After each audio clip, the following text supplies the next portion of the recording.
ሰላም ጤና ይስጥልን። ውድና የተከበራችሁ የሀገሬ ልጆች እንዴት ናችሁ? ደህና ናችሁ ወይ? እኔ ያለው እግዚአብሔር ይመስገን። እንግዲህ ሁላችሁንም ስለምታበረታቱኝ አመሰግናለሁ። ቪዲዮ ስለቅ ስለምታይሉኝ፣ ላይክ፣ ሼር፣ ሰብስክራይብ ስለምታደርጉልኝ ሁላችሁንም አመሰግናለሁ። እንግዲህ አዳዲሶች ደግሞ እንኳን በሰላም ወደ ከቤ ዩቲዩብ መጣችሁ። አረፍ አረፍ በሉ ብለናል። ላይክ ሼር ሰብስክራይብ አድርጉልኝ። ቤተሰቡን አዳዲሶች እናመሰግናለሁ ሁላችሁንም። ዛሬ ይዤላችሁ የመጣሁኝ እነ ሳሚና እሙን ነው እና ብዙ ጊዜ አያቸዋለሁ። የነሱ ነገር በጣም ግራ የሚያጋባ ነገር ነው እና አንዳንዴ እንትን ነው ታውቃላችሁ፣ ደህና ሆናችሁ ያልሆንላችሁ ሰው የሆነ ደህና ሳትሆኑም አይሆንላችሁም። እሷ በጣም እየተሰቃየች ነበር። ፊቱን እከታተላቸው ነበር። እሷ በጣም ጎበዝ ሴት ናት። ጠንካራ የሆነ ትዳሯን ጠበቅ አርጋ መያዝ የምትፈልግ፣ ልጆቿን ተንከባክባ ማሳደግ የምትፈልግ እናት እና በጣም ነበር የምታሳዝነው የእውነት።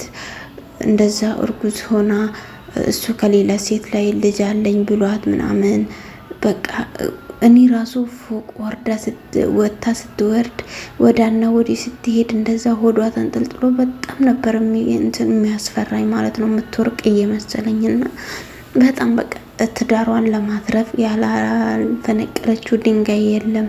ያኔ ከገዛ ጓደኛው ጋር ከሷ የሴት ጓደኛ ጋር ልጅ ወልጃለሁ ምናምን ብሏት ማለት ነው። እኔ እንጃ የአሁን ጊዜ ትዳር እኔ ሴጣን እየተፈታተነ ይሁን አላቅም።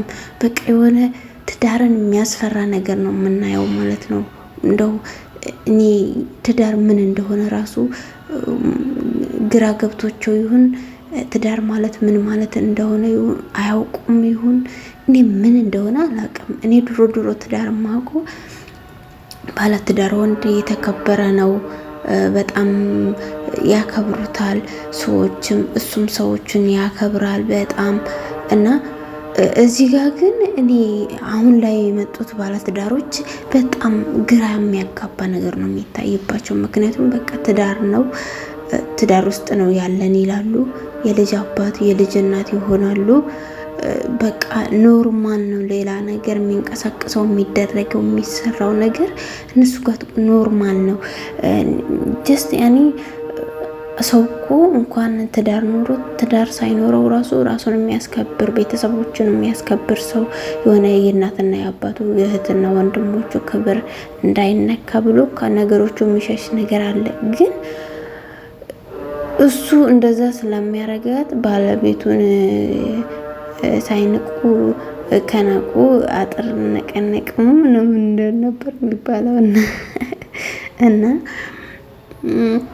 የዱሮ ፍቅረኛዋ ከ5 ዓመት በፊት አብራው ያለችው ፍቅረኛዋ እንኳን ድሮ ጥላቱ ሄደ፣ ወደ ስደት ሄደ።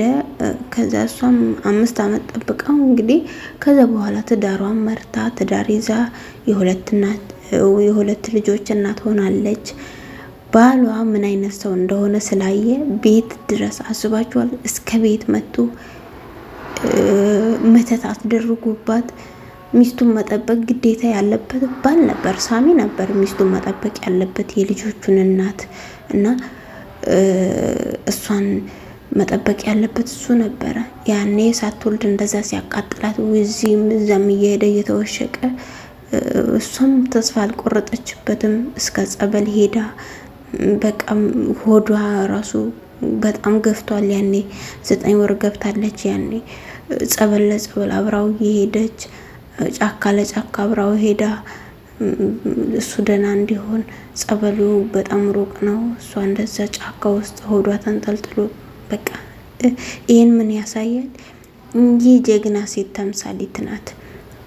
የልጆቼ አባት ነው፣ ባለ ትዳር ነን፣ ትዳሬ እንዲዋል በት ነው ብላ ነው። ግን ከዛ ነገሮቹ ሁሉ የሆነ ቀን እንደውም ውዶች በጣም ከአቅማችሁ በላይ ሲሆን ነገሮቹ ትዳር ውስጥም ስራ ላይም ሲሆን ለራሳችሁ እረፍት ስጡ።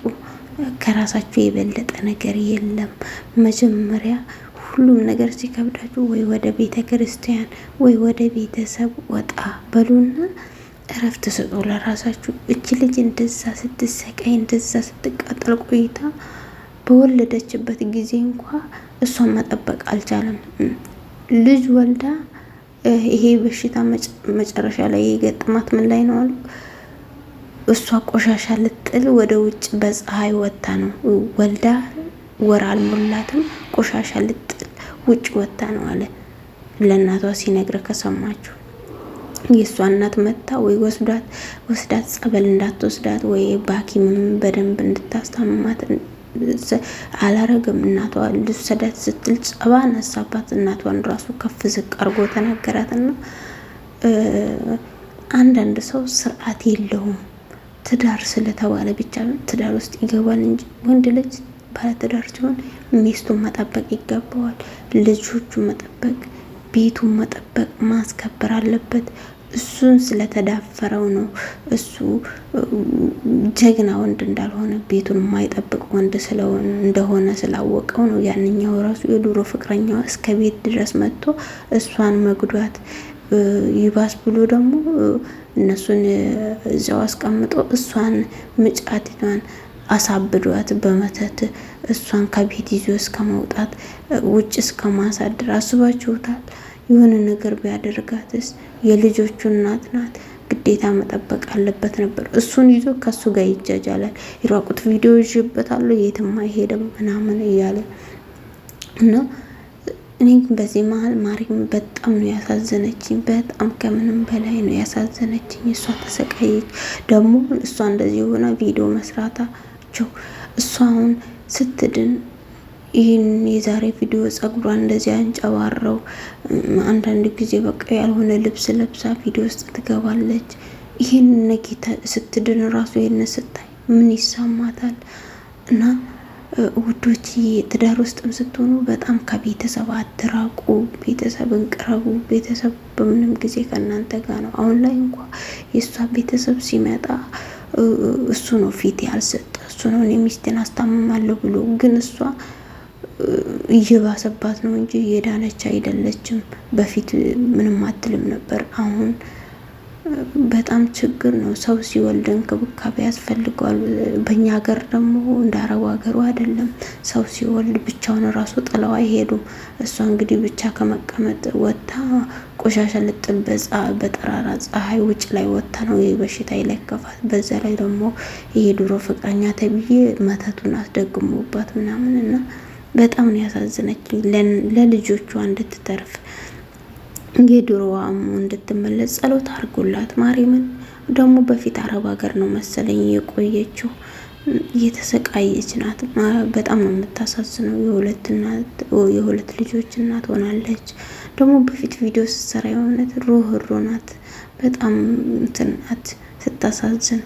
ያችን የመሰለች እህት ዛሬ ላይ ራሷን አታውቅም። ዝም ብላ ነው የምትሄደው፣ ዝም ብላ ነው የምትቀመጠው። ራሷን መጠበቅ አትችልም። ክፉ ነው። አንዳንድ ሰው ፍቅረኛ ስትይዙ ራሱ ምን አይነት ሃይማኖተኛ ሰው ነው ወይ በሉና ምረጡ። አብራችሁ ብትኖሩም ባትኖሩም በቃ የሆነ ህይወታችሁን የሚያበላሽ ሰው አትቅረቡ። ይሄ ሰው አሁን ድሮ ነው ጥሏት የሄደ፣ ወደ ስደት ሄደ። ከዛ በኋላ የራሱን ህይወት ሲመራ ቆየ። ከዛ ደግሞ የሆነ ነገሮች ሲመቻቹ እሷን ፈለገ። እሷ ደግሞ ሴት ልጅ ናት። እኔ በሷ አልፈርድም። ህይወት መጀመር አለባት፣ ልጅ መውለድ አለባት። እንዲሁ እድሜዋን ማካጠል የለባትም እንዴ። እሱ ራሱ ሄዶ የራሱ የፈለገው ነገር ላይ ሲደርስ ወደ እሷ ሲመለስ፣ እሷ ደግሞ እድሜዋ ተጠምጣ አይቆያትም። ግን ዛሬ ላይ ክፋቱ መጥቶ በጠበጣት በመተቱ እስከ ቤት እየሄደ መድኃኒት እያረገ እና በጣም ነው ያሳዝነችኝ እውነት። እንደዚህ አይነት ነገር ተጠንቀቁ። በትዳራችሁ ውስጥ ሰራተኛም ስትወስዱ፣ ሰውንም ስትቀርቡ። አሁን በሰራተኛዋ ምክንያት ነው ወደ እነሱ ቤት መድኃኒቱ እንዲገባ ያደረገው። ቪዲዮ ላይ እንደምናየው እንደሚናገሩ በቃ አሁን ላይ ምንም አታውቅም። ይሄ ባሌ ነው፣ ይሄ ባዳ ነው፣ ይሄ ዘመድ ነው የሚለውን አታውቅም። አሳበዷት። የእውነት በጣም ነው የሚያስፈራ። እኔ እንደዚህ የክፉ መንፈስ ስራ በጣም ነው የሚቀፈኝ። እንዳው ፈጣሪ ይጠብቀን፣ ሀገራችንን ሰላም ያደርግልን፣ ፍቅር አንድነትን ያብዛልን እና ባልን ስትመርጡ ለእናንተ የሚከላከልላችሁን ምረጡ ውዶቼ። የእውነት አሁን ይሄ ባል ነው ወይስ ጎረቤት ነው ወይስ ዘመድ ነው የሚባለው? ሚስቱን አሳልፎ እንደዚህ እስከምትሆን በዛውም ደግሞ እንኳን ቤቱ እንኳን ቀይሮ ወደ ጸባይ ነው እንኳን ቢያመላልሳት እዛው ላይ ቪዲዮ እየደቀነባት በህማሟ ላይ ህመም ሊጨምር እና በጣም ነው የሚያሳዝነው። የሆነት እስኪ ጸሎት አድርጉላት ወደ ራሷ እንድትመለስ እና ወዳችኋለሁ። ደህና ሁኑልኝ። ፈጣሪ ከእናንተ ጋር ይሁን። በያላችሁበት ፈጣሪ ይጠብቃችሁ። ፈጣሪ ከክፉ ነገር ሁሉ ይጠብቀን። ያሰባችሁትን ፈጣሪ ያሳካላችሁ እና ወዳችኋለሁ። መልካም ቀን ይሆንላችሁ። ፈጣሪ ከክፉ ነገር ሁሉ ይጠብቀን። ደህና ዋሉ። መልካም ቀን። ላይክ፣ ሼር፣ ሰብስክራይብ አድርጉ።